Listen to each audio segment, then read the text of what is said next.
Last month, Ken Salazar, the Secretary of the Interior, committed $1.5 million to establish a study group focusing on the Colorado River Basin.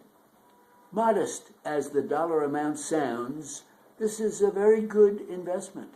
The study will be the first of 3 river basin studies called the Water Smart Program, aimed at measuring the nation's water demands and resources, including the potential impacts of climate change.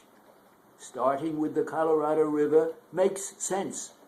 Since 1922, its water has been allocated among 7 western states and under a legal compact.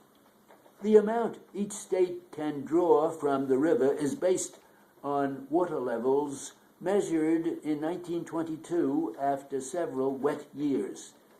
There is a big gap between the amount of water flowing then, about 16.4 million acre-feet per year, and the actual flow in normal years, which averages about 11.5 million acre-feet. As the new Congress looms, we suggest lawmakers travel to Washington by way of West Virginia and an obscure federal building called the National Tracing Center.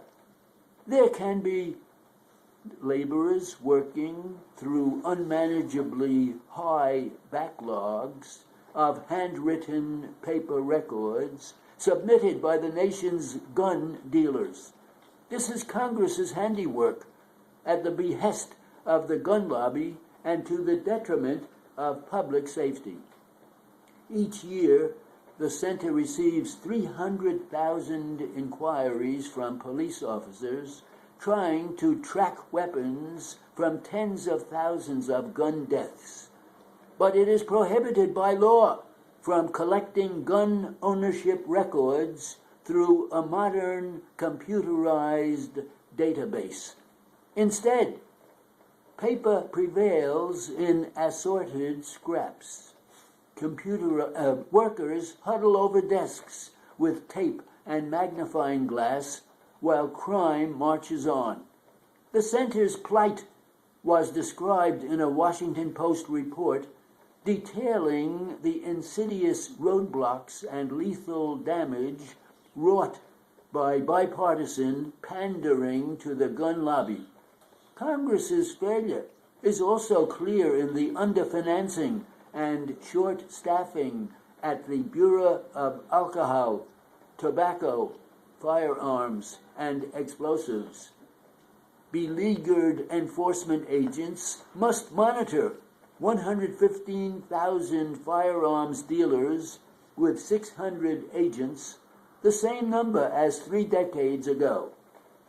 Gun dealers can go as long as 8 years between visits from inspectors.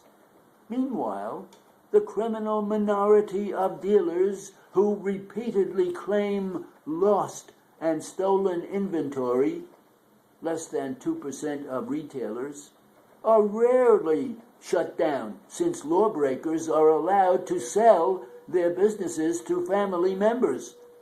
The ATF Bureau has also been denied a permanent director as the Senate cowers before the gun lobby. Congress's budgetary directives for the FBI and DEA total less than a score each. The ATF gets 87. Congress's obstructionism doesn't end there. Until 7 years ago, police were able to consult the ATF archives of gun traces from dealer to owner. No more. Congress has also effectively barred cities and individuals from suing the firearms industry for damages. A wad of fresh obstructions awaits the next Congress, devilishly titled ATF Reform and Firearms Modernization Act. This would provide violators with bulletproof protection, requiring not just evidence, but state-of-mind proof of a crooked dealer's premeditation to break the law. Lawmakers need to ask, is this really why I was elected?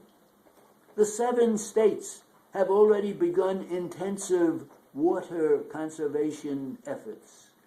It seems clear that these efforts will have to be redoubled, not only to meet human needs, but also to protect the diverse ecosystems the river nourishes on its way from its headquarters in the Colorado Rockies to the Gulf of California.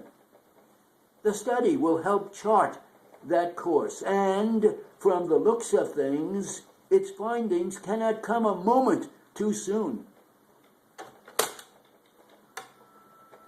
That's hard. I picked up